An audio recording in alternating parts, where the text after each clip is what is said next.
Whether you are a new or experienced exile, you cannot wait another second to get the right information to help you succeed on the December 6th launch of Path of Exiles 2. Whoa!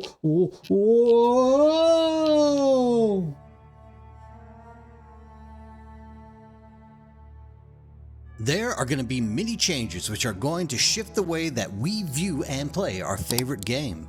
So, like and subscribe, and join me for the next few minutes as we look at the 3 biggest changes which will affect you the most in the upcoming launch. Keyboard movement option. This will be the largest mechanical shift for most of us PoE fans out there. Sure, you will be able to still click and move, but it seems so many new features have been realized due to the WASD movement option that I'm willing to bet it will become the major mode of control by the vast majority of users. First of all, strafing side to side backwards to maneuver around visible objects and attacks while being able to target is hands down an improvement here. In fact, it is due to this exact reference that shield blocking is going to be an option to begin with. Facing a direction via targeting alongside the freedom to move without facing a new direction has given rise to this possibility for actually being able to block incoming attacks. That's right, your shields won't just be a cosmetic buff piece anymore. Now, I know people will say this brings on fat fingering and other issues such as not having enough access to the buttons due to focus on the movement instead of dedicating your left hand to potion maintenance and mass button mashing, but come on. I mean, there are endless title examples which people have already used this system in and have no issue adjusting to it. Which leads us to our next huge change. Flasks, flasks, flasks. Now, I'm not exactly sure how diverse the flask option in the game is going to be, but it would appear that Grinding Gear Games has found a way to make better use of the multiple flask slots. This moves us from a buff spamming skill more or less to a more meaningful allocation of these flasks during combat. The thought put into this new mechanic is something I really admire. Making a separate flask for healing poison, burning, or cold damage is a 300 IQ idea, literally. I know many people will complain about this at first, but I personally like it when I need to prepare and think about situations I'm about to get in when I'm fighting a boss or running a map which is highly toxic. I believe my preparation should actually match those conditions. However, this is one of those things I made this video for. Keep in mind that there will not be a universal flask that takes care of every element, thus making you highly dependent on our next topic. Gems. A big shift with Path of Exile 2 is that skills and support gems are no longer found in the wild as random skills. Now you will find uncut gems that you can then cut into a skill or support that you can use instantly. This makes it much easier to acquire the skills and supports you are going to need. Each class has their own set of skills that belong to them, but other classes, from what I've heard, can use them as well.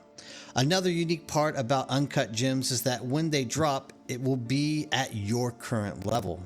Now, I do love this idea. I cannot count how many times I needed to create an alt character to get the gems I wanted to start a given build of an off-class character.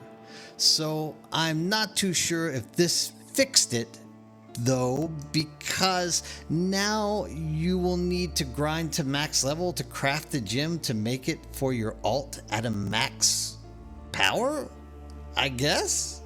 I'm not too sure on this point, and only time will really tell after launch, but I'm glad to see that the class-based skill concept is being used. So skill gems are no longer found on the gear. Now you find new gear, you don't have to worry about whether or not they have the right color or the right slots to upgrade yourself. Instead of plugging your precious gems into this gear, you will now just socket the gem into a dedicated interface. Now, as a side note, I have a final feature that I don't find to be that much of an impact on our future, but nonetheless will change the way that we are going to play the game. This is dual specialization. Dual specialization is set to be one of the larger core game mechanics being introduced into Path of Exiles 2. If you're a returning player or a long-time grinder, you already know how limited we were in Exiles 1. However, you will no longer be limited to skills according to how many gems you can slot. Thus, a new dimension is opening up by allowing players to use a dual spec. Characters will gain access to a limited number of special passive points. With these points, you essentially have two different passive trees.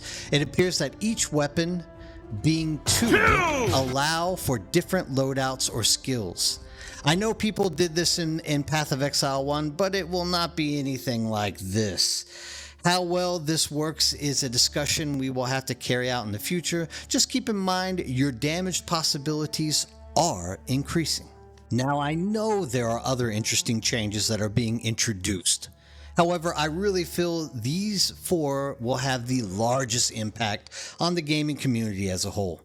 From totally changing how you control your exile to the seemingly endless combinations of skills and options for survivability, we will have our hands full. But that is why we love gaming. And as it was once said by H.G. Wells, adapt or perish, now or ever. Thanks again for joining me today. I really enjoy having new viewers stop by and sharing this time with me. Please like and subscribe so that we can do this again soon. Have a nice day.